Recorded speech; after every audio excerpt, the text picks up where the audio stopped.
race રાખો race રાખો race રાખો એમ નહીં રેસ રાખો પેલું ગરમ થઈ જાય ફટ લઈને નીકળો પછી પગ બંધ થઈ જાય ધારમાં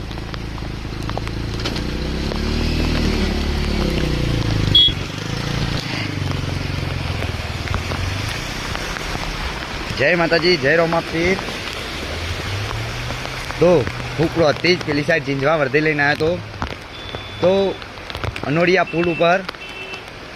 વરસાદના કારણે પાણી બહુ આવી રહ્યું છે રેતી પણ તને નાહી છે એના કારણે બધા સાધન સ્ટોપ થઈ ગયા કોઈ સાધન જઈ શકતું નહીં રાગે રાગે બાઈક એક નીકળ્યા છે તો હવે પણ અમારી રિક્ષા નીકળવાની તૈયારી કરું છું પણ જુઓ પાણી કેટલું છે એ કે મને પણ મન નથી થતું રિક્ષા નાખવાનું જ્યારે પેલા સામેવાળા સાધન નીકળે પછી જ આપણું સાધન અંદર નાખવાનું છે જોઈએ છે આપણી રિક્ષા નીકળે છે કે નહીં નીકળતી અને આપણો વિશ્વાસ છે કે આપણી રિક્ષા નીકળી જશે જય રોમાપીર જય બાબારી